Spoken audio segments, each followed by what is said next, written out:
नमस्कार दर्शक बंधु, आज हूँ शनिवार दिन नवेम्बर मास 1 तारिख। आसतु जानिबा आज संपूर्ण खबर आ देश दुनियार सबु बड़ खबर उपरे नजर पकाइबा। प्रतिदिन एमिति न्यूज वीडियो सर्वप्रथमे देखिबा पई हम चैनल टी को सब्सक्राइब करि नियंतु। तेबे आसतु आज गुरुत्वपूर्ण खबर गुडी को उपरे नजर पकाइबा। आज प्रथम खबर होइछि रविवार ठारू राज्य रे पड़िबो पहिली शीत। एसबु जिल्ला रे खसिबो तापमात्रा। बात्यार प्रभाव कमिबा परे राज्य रे उत्तरा पवन बहिबा आरंभ होइछि। फलरे रविवार ठारू पहिली शीत अनुभूत हेबो बोली पाणीपाग विशेषज्ञ डॉक्टर सुरेंद्रनाथ पशुपालक कहिसंती। नवेम्बर 2 तारिख आडकु सारा राज्य रे तापमात्रा 3 रु 4 डिग्री पर्यंत ह्रास पाइबो। उत्तर ओडिशार कंधमाल, बालीगुड़ा, फुलबाणी और गजपति, गदापुर, मोहन रे सर्वनिम्न तापमात्रा 20 डिग्री तलकु खसी पारे। झारसुगुड़ा, राउरकेला, पाललहड़ा, बादाम पहाड़ और बहलदारे 15 रु 17 डिग्री, बालीगुड़ा, दारिंगबाड़ी, गदापुर और मोहनारे 17 रु 18 डिग्री। यह दिल्ली, चंडीगढ़ और लुधियानार तापमात्रा सह समान रही पारे। तेबे राजधानी भुवनेश्वर रे राति तापमात्रा नवेम्बर 5 सुधा 20 डिग्री तलकु खसिबो। एहा परे नवेम्बर 1 रु खोर्धा और उत्तर उपकूल जिल्ला रे हालुकारू मध्यम धरणर वर्षा होई पारे। 31 तारिख रे म्यांमार उपकूल रे घूर्णिबलय संभावना रही, किंतु उत्तर पवन बढ़िबारु एहा घूर्णीभूत हेबो नाही। 2 तारिख आडकु स्पष्ट हेबो। परवर्ती खबर होइछि 10 वर्ष रे चाकरी छाड़िले मिलिबो आपनकु पेंशन। जानंतु ईपीएफओ नुवा नियम। जदि आपण नियमित भाबरे कोनोसी कंपनी रे कार्य करूछंती एवं मासिक दरमा पाउछंती तेबे आपनकर एक प्रोविडेंट फंड अकाउंट निश्चित हेबो। कर्मचारी भविष्य निधि पांठी संगठन समस्त वेतनभोगी व्यक्ति को एही सुविधा प्रदान करे। प्रति मासरे कर्मचारी को मूल दरमा 12% काटी दिया जाए।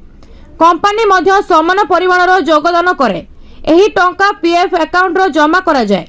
कंपनी रो अवदान को 3टी भागरे विभक्त करा जायछि। 3.76% ईपीएफ कर्मचारी पांठी रे जमा करा जाए। बाकी 8.33% ईपीएस कर्मचारी पेंशन सेवा एवं आईडीएलआई बा बीमा रे विनियोग करा जाए। एही भविष्य निधि पांठी टंका आपणको अवसर पाई जहां आपणको चाकरी शेष हेबा परे आपणको जीविका निर्वाह करिवार सहाय्य करे। अवसर परे आपण एको पेंशन पांती। कोनोसी अप्रत्याशित घटना घटिले आपण नियम अनुसार एक बीमा दाबी मध्य करि परिबे। सर्वनिम्न 10 वर्ष पेंशन लाभ पाई आपणको अति कम रे 10 वर्ष पाई ईपीएस रे अवदान रखिबाकू पड़िबो। एहार अर्थ होछि आपण 10 वर्ष पाई चाकरी करिथिबा आवश्यक। सर्वाधिक पेंशन योग्य सेवा होछि 35 वर्ष। परवर्ती खबर होछि ईकेवाईसी करि नथिले नवेम्बर रु मिलिबनी चाउल। 15 लाख रु अधिक हिताधिकारी होई नाहंती सामिल। ईकेवाईसी करि नथिले नवेम्बर रु आउ मिलिबनी चाउल। किछि दिन तले राशन कार्ड धारी को एभली चेतावनी देइथिले जोगाण मंत्री कृष्णचंद्र। यात्रा आज अक्टोबर मास शेष होउछि, तथापि राज्य रे 15 लाख रु अधिक हिताधिकारी ईकेवाईसी करि नाहंती। तेणु लक्षाधिक हिताधिकारी को राज्य सरकार चाउल बंद करदेबे ना विकल्प व्यवस्था करिवे ताहा उपरे नजर रहिछि। राशन कार्ड रु अयोग्य हिताधिकारी को बाद देबा पई सरकार ईकेवाईसी प्रक्रिया आरंभ करिथिले। एहारी भितरे केंद्र सरकार ईकेवाईसी प्रक्रिया अवधि को बंद कर दैछंती। तेणु नवेम्बर 1 रु ईकेवाईसी करि नथिबा हिताधिकारी को आउ चाउल मिलिबो नाही बोली राज्य सरकार स्पष्ट करिसंती। चलित मास 29 तारिख सुधा 15,57,265 हिताधिकारी ईकेवाईसी करि नाहंती। गंजाम जिल्ला रे सर्वाधिक हिताधिकारी एही प्रक्रिया रे शामिल होई नाहंती। सेही परी अयोग्य हिताधिकारी धरा पड़िबा भय रे ईकेवाईसी करू नाहंती। उपांत अंचल रे नेटवर्क समस्या पाई बहु हिताधिकारी अपडेट करि पारंती। परवर्ती खबर होइछि 8th पे कमिशन। 45,000 दरमा पाउथिबा कर्मचारी को मिलिबो 85,000। दरमा अनुसार केते बढ़िबो जानंतु। दीर्घ समय अपेक्षा सरकारी कर्मचारी माने शेष रे सेही खबर पाइछंती जहा से माने उत्साहर सहित अपेक्षा करिथिले। केंद्र सरकार मास मास धरी आलोचना चलिथिबा 8म वेतन कमिशन को आनुष्ठानिक भाबरे अनुमोदन करिछंती। एबे एकमात्र प्रश्न होउचे सेमानकर दरमा केबे एवं केते वृद्धि पाइबो। मासिक 45,000 रोजगार करुथिबा जने कर्मचारी एहा भाबी उत्साहित हुअंती जे हुएतो सेमानक पॉकेट रे केवल किछि हजार नुहे प्रति मासरे 10,000 टंका अधिक रहिबो। किंतु प्रश्न होउची एहा कोन प्रकृत रे घटिबो एवं जदि हां तेबे वृद्धि केते हेबो। आसंतो प्रकृत हिसाब देखिबा। वेतन कमिशन दरमा सूत्र निष्पत्ति नियंतु सबुथर परी एथर मध्य कमिशन केवल दरमा समीक्षा करिवे नाही बरं भविष्य में दरमा गणना करबा पई व्यवहृत सूत्र मध्य निर्णय करिवे। कमिशन को सुपारिश कार्यकारी हेबा परे ही सरकार फिटमेंट फैक्टर निर्णय करियंते। एही फैक्टर कर्मचारी मूल दरमा एवं पेंशन भोगी पेंशन उभय निर्णय करे। सरल भाषा कहबाकू गले एहा एक गुणक भाव में कार्य करे अर्थात फैक्टर जेते अधिक हेबो दरमा सेते अधिक हेबो। परवर्ती खबर रही खुशी खबर पुणी कमिला सुना दर एकाथरे 10,000 जेमिति घू घू होई बढ़िथिला सुना दर एबे सेथिरे ब्रेक लगाई रॉकेट बेगरे तळकु खसुची दर। गतकाली सुना एवं रूपा दर में द्रुत ह्रास घटी। India bullion and jewellers association अनुजाई केवल गोटे दिन में 10 ग्राम सुनार मूल्य 1375 टंका ह्रास पाई 1,19,253 पहुंची। रूपा दर भी ह्रास रूपा मध्य 1,033 टंका ह्रास पाई 1,45,600 टंका होईछि। एहा ग्राहकों को यथेष्ट आश्वस्ति देछि।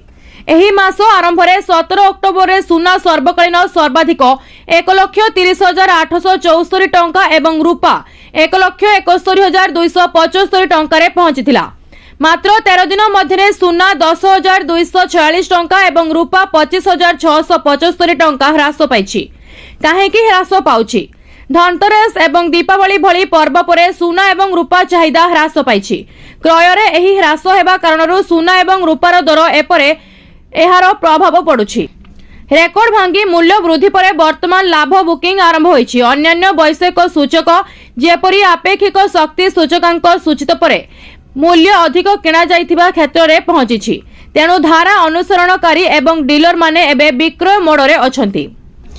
परवर्ती खबर अछि सुभद्रा नै आसिला बड़ अपडेट आज ठारू आरंभ हेबो नुवा आवेदन। सुभद्रा नै आसिला बड़ अपडेट आज ठारू आरंभ हैला आवेदन प्रक्रिया। 21 वर्ष रे पदार्पण करिथिबा युवती एथिरे आवेदन करि परिबे। ऑनलाइन जोग नुआ आवेदन करि परिबे। सुभद्रा पोर्टल ले कराजिबो आवेदन। ए नै उपमुख्यमंत्री प्रभाती परिडा देले सूचना। 21 वर्ष होइथिले आज ठारू आपण मध्य सुभद्रा फॉर्म पूर्ण करि परिबे। सुभद्रा पोर्टल ले ऑनलाइन जोगे आवेदन करि परिबे। आवेदन करिबा परे योग्य महिला को एही योजना रे वार्षिक 10,000 टंका लेखाएं प्रदान कराजिबो। सूचना योग्य जे आगरु सुभद्रा योजना रे अनेक महिला और युवती को टंका मिलुथिबा बेले किछि युवती 21 वर्षर कम बयस होइतिबारु एही योजना रे आवेदन करि पारि नथिले। एबे सेमाने मध्य एथिरे आवेदन करिवे ताहा सहित एहार लाभ उठाई पारिबे। परवर्ती खबर अछि महिला मानकु दिया जाउछि 11,000 टंकार सहायता। जानतु मोदी सरकारଙ୍କର ଏହି योजनार लाभ किपरि उठाइबे। महिला मानक पई खुशी खबर एणिकी मोदी सरकार देबे 11,000 टंका लेखाएं। हाँ आज्ञा भारत सरकार देशर महिला मानक पई अनेक योजना प्रचलन करिसंती जहार लक्ष्य सेमानकु आर्थिक भाव में सशक्त करिबा एवं समाज रे सेमानकर स्थिति को उन्नत करिबा। आउ एपरि एक योजना प्रधानमंत्री मातृ वंदना योजना। एही योजना गर्भवती एवं स्तन्यपान कराउथिबा महिलांको पई आरंभ करा जायतिला। जो मानक गर्भधारण एवं प्रसव समय आर्थिक सहायता आवश्यक एही योजना अधीन रे सरकार महिला को 11,000 टंका पर्यंत आर्थिक सहायता प्रदान करती। एही राशि सीधा सड़क डीबीटी माध्यम रे सेमानक बैंक अकाउंट को सीधा सड़क स्थानांतरित हुए। प्रधानमंत्री मातृ वंदना योजना मां एवं शिशु उभयक स्वास्थ्य पुष्टिसार एवं जत्न रे उन्नति आनिबार लक्ष्य रखिछि। एही योजना पई किपरि आवेदन करिवे ताहा जानतु। परवर्ती खबर अछि नवेम्बर 1 रु बदली जीव आधार सह जड़ित एही नियम। एबे करंतु अपडेट नचेत भोगिबे समस्या। प्रति मासर प्रथम तारीख रे देश रे अनेक नियम रे गुरुत्वपूर्ण परिवर्तन करा जाय। किछि अत्यावश्यक सामग्रीर मूल्य परिवर्तन हुए और किछि नियम परिवर्तन हुए। नवेम्बर 1 रे मध्य समान परिवर्तन देखा जिवो। आधार कार्ड धारीको पई नवेम्बर 1 तारीख रु सारा भारत रे अनेक गुरुत्वपूर्ण परिवर्तन हेबाकु जाउछि। भारतीय स्वतंत्र परिचय प्राधिकरणर नूतन व्यवस्था अनुसार लोकमाने एबे घरे बसी ऑनलाइन ले नाम ठिकाना जन्म तारीख एवं मोबाइल नंबर भली जरूरी व्यक्तिगत सूचना अपडेट करि परिबे। अपडेट रो परिवर्तन यूआईडीएआई घोषणा करिछि जे नाम ठिकाना जन्म तारीख और मोबाइल नंबर ईमेल ठिकाना भली सूचना एबे प्रायतः ऑनलाइन ले अपडेट करा जाई परिबो। जेतेबेले बायोमेट्रिक परिवर्तन आंगुठी छाप आइरिस बा केवल आधार केंद्र परिदर्शन करबाकू पड़िबो। परवर्ती खबर अछि नवेम्बर रे प्रथम सप्ताह रे चाषी अकाउंट को जीव 2000 टंका। प्रधानमंत्री किसान सम्मान निधि योजनार 21तम किस्ती नवेम्बर प्रथम सप्ताह रे जारी हेबार आशा करा जाउछि। देशव्यापी 10 कोटी रु अधिक चाषी एहा द्वारा उपकृत हेबे। एही किस्ती बिहार विधानसभा निर्वाचन पूर्वरु जारी होई पारे। तथापि सरकार एपर्यंत एक सरकारी तारीख घोषणा करिनाहंती। केंद्र कृषि मंत्री शिवराज सिंह चौहान कहिसंती जे खूब शीघ्र चाषी अकाउंट रे परवर्ती किस्ती 2000 टंका लेखाएं जमा करा जिवो। देवरे विलंब एड़ाइबा पई समस्त राज्य सरकार को आधार सीडिंग ई-केवाईसी एवं अन्यान्य आवश्यक औपचारिकता यथाशीघ्र समाप्त करने को अनुरोध करा जायछि। जम्मू काश्मीर गस्त समय से कहिथिले जे सीमांत अंचलर अनेक चाषी चाष करुछंती किंतु सेमानकर जमी मालिकाना दलिल असंपूर्ण। जदि राज्य सरकार एपरि चाषी मानकु जांच करंती एवं सेमानकर नाम केंद्र सरकार को दाखल करंती तेबे सेमाने मध्य एही योजनार उपकृत होई परिबे।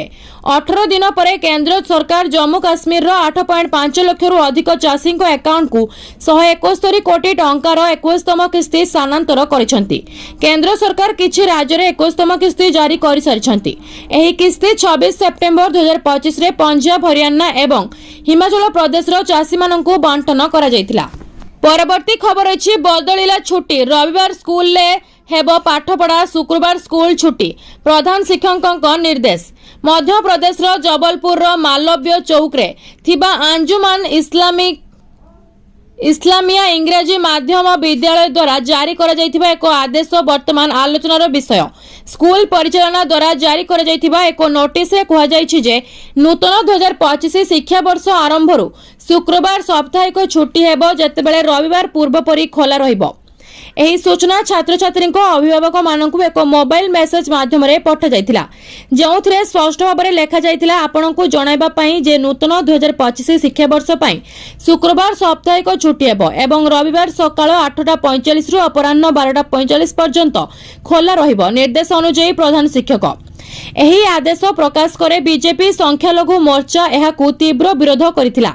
मोर्चार साधारण संपादक मुजाम्मिल अली कहिसेंती जे स्कूल 117 वर्षर इतिहास रे रविवार केबे भी पाठपढ़ा अनुष्ठित होई नाही।